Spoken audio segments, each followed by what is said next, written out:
Hey, look, it's October, spooky month, so why don't we have a look at a spooky movie? Well, it's not that spooky, but it's got an Igor and a Frankensteinish monster, so that's something, right? Igor! Yes, okay, so I remember hearing about this film quite a lot when it came out in 2008, but a lot like Barnyard, it died down shortly after it came out. It wasn't until a few months later that I actually saw this film. I remember it very well, actually. It was on a long 4-hour drive to a caravan park, and there were far too many people in the car. It was far too stuffy and hot, and I was watching on my pal's wee portable movie player. iPads didn't exist at that point, and iPhones were still new and horrifying to people, and I ended up getting extreme car sickness. So, yeah, that's my first experience with this movie. So, I suppose I already had a bad taste in my mouth from it, and I didn't watch it again until just a couple of years ago. Now, I will say right now, I kinda like this movie, though there are a few problems in it that stop me from really liking it. But I'll get to that in a second. So the story here is that this is a world where evil is the main mindset to the people in the kingdom of Malaria, where it's always raining, dark, gloomy, and you have all these evil scientists who create evil inventions to blackmail the world into giving the kingdom money. Within the world, all evil scientists are assisted by Igors, which are sort of a slave race to them. But one Igor named, well, Igor, wants to be an evil scientist, so creates a Frankenstein-like monster to compete in the evil science fair so he can prove that he can be just as great as everyone else. All the while, a rival evil scientist is hell-bent on stealing his monster so he can overthrow the king, win the fair, and take over the world, I suppose. By the way, if you do watch this film, let me be the one to tell you that you're gonna get so sick of hearing the word evil by the end of it. Seriously. Okay, so the story is pretty stock. You've got the underdog who everyone mistreats, and he wants to be more than what society has put upon him. And of course, he inevitably saves the day. But in the world it's set in, it's pretty interesting. It's a bit similar to Shrek or Hoodwinked in that sense, is that it's taking an established world like Frankenstein and it's having fun with it. For example, Igors are just normal people, but since they were born with a hunch on their back, they actually have to attend Igor school. Which I have to admit, that's a pretty funny idea. So this is a universe that glorifies evil, which in itself is a pretty interesting idea. There are also some references to classic horror films like Young Frankenstein, the original Frankenstein, and The Fly that horror buffs will recognise, and it likes to poke fun at classic cliches from the genre. There is literally a scene where Igor's monster goes into the home for blind orphans, and that, I have to admit, that's pretty funny. But aside from the world being quite interesting, the rest of the story is pretty standard. The monster is accidentally brainwashed into being a stereotypical actress type. I mean, I say that, but I don't know much about theatre acting, so I'm going to assume it's a cliche. You can see every twist and turn long before it actually happens. But again, the film is quite humorous, primarily for the one-liners from a lot of the characters. It's really the humour and some of the heart that is the most enjoyable thing in this film. Now, despite that, there are a few things in the story that do not sit well with me. One of these things is the use of foreshadowing. It's quite inconsistent. In some parts, it's very subtle, such as the "wish you weren't here" card, which seems like a throwaway line at first, but then it comes back later to play an important part of the story. But at the same time, there are points where the characters say something that's clearly foreshadowing, but it's given no context or anything.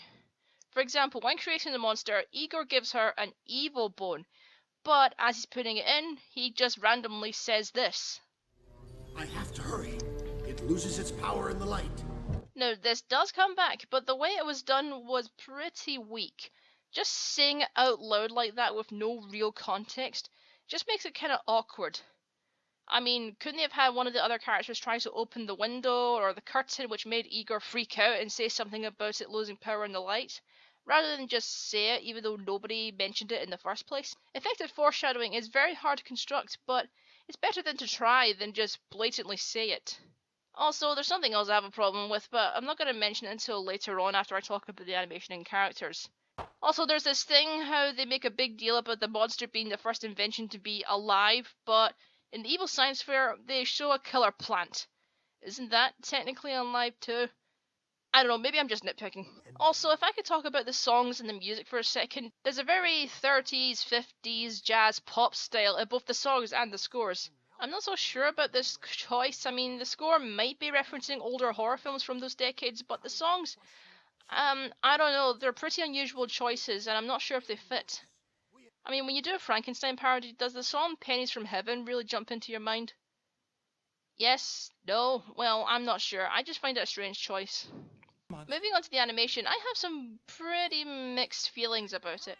On the one hand, the world itself is very stylized and gothic, with lots of dark reds, browns, purples, and blacks for the lighting.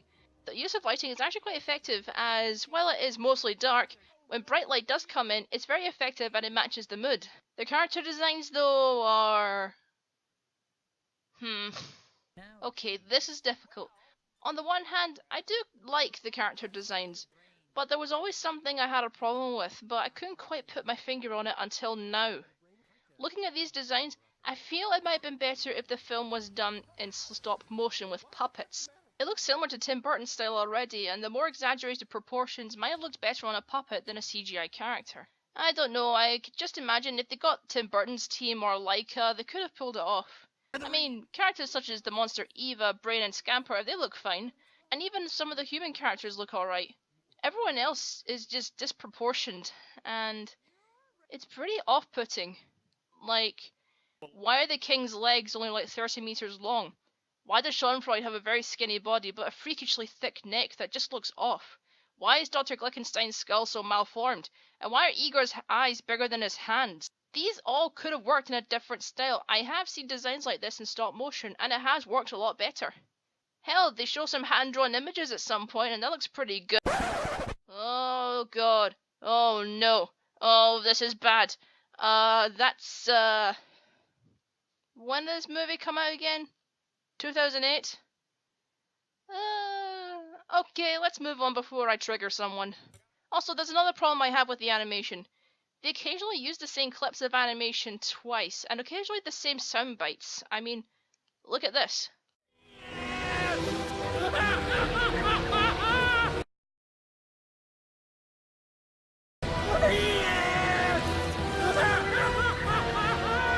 And this is also shown in the beginning of the film and the climax of the film. Seriously, what you're seeing right now on screen is literally the same animation, except one of them has a filter over it. Now, I do understand this film did not have a big budget. Like, at all. So, I suppose I can kinda forgive it in that sense. Although I will say this, the climax with the evil science fair looks great. The designs of the experiments is unique, even though they're only on screen for a few minutes. And after watching it, I can never hear the song Tomorrow the same way again. Overall, these designs might have prospered in a different style, but as it stands, the animation is still pretty good. Now, onto the characters. Igor himself is pretty standard as the underdog who wants to be big, but society won't let him. He's not the most interesting, though he does get a good line once in a while. The real you. You grab the girl of your dreams, and you cha-cha-cha your way to a happy ending. Am I close on this? No, not entirely. I don't know how to cha-cha. The same thing goes for the monster Eva, which is a real shame because she should be interesting. She's a monster created to be this mindless killing machine, but something happened so her evil bone was never activated, and she's very peaceful and won't hurt a fly. But then they had to accidentally brainwash her into being an actress type, and well, yeah, that kind of falls flat. If they just kept her as an innocent who would rather be friends with everyone and not hurt them, and Igor had to decide whether or not he wanted to warp her into a monster, or just have her be herself and accept that she doesn't have to be evil. It all could have been very interesting, and Eva could have been very complex, but as it stands, yeah, she's pretty bland. Also, there's this romance that blooms between her and Igor that kind of comes out of nowhere. There's no real reason other than they needed a romantic subplot. So the main characters are not very interesting, but the side characters, these guys are the ones who make the movie. There's Scamper, a suicidal and immortal rabbit voiced by Steve Buscemi, who provides most of the film's humor with his dry remarks. Voila! That's French for, please stop pelting me on my ridiculous hat with rocks. There's also Brain, who you'd think would be very annoying, and granted he can be a little grating, but he also has his funny moments. You've seen a lot of brains, I'm sure. Mine's bigger than average, right? No? Hello? Can you even talk? Ugh, Canadians.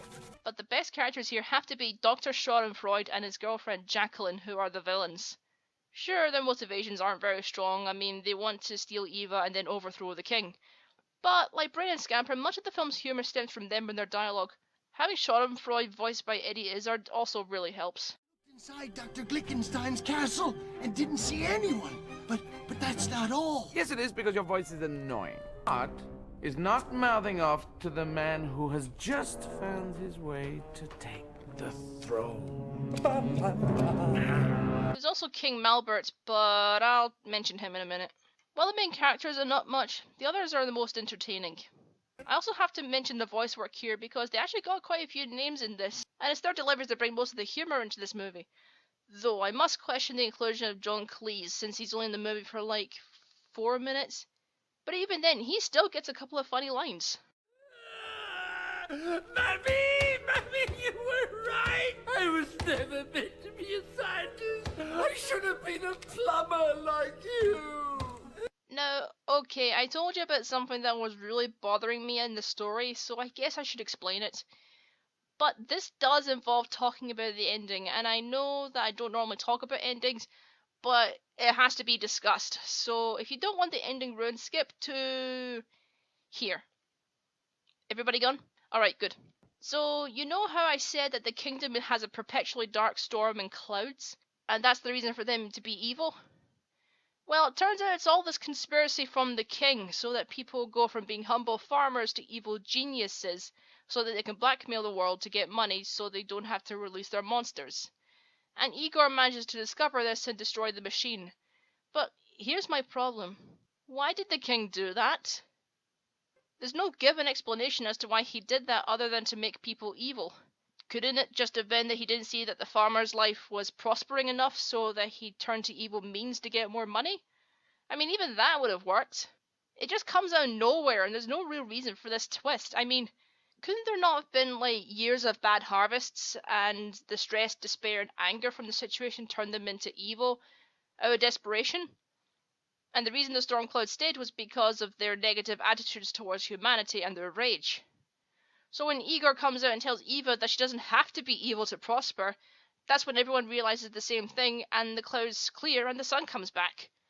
I'm not sure, there could have been a very clever message about not letting yourself get consumed by your own hate and despair, and that you shouldn't have to be evil just because it's forced upon you. It is possible to break out of something like that. But yeah, there could have been something quite clever here, but it wasn't meant to be. Overall, Igor is a pretty decent film. It has some good animation, great voice work, great humour, but what really holds it back is the story and the main characters. If the story was a bit stronger, it could have been up there with Shrek and Hoodwinked as the great classic story spoofs. I will say I recommend this movie if you're curious about it. I don't see anything people would really hate about it. It's good, but it could have been better. So in all, the movie is a lot like Dr. Glickenstein's evil lasagna. It didn't kill anyone, but it still tasted pretty good. If you saw the film, you know what I'm on about. You must be making a club of flowers to smash us with.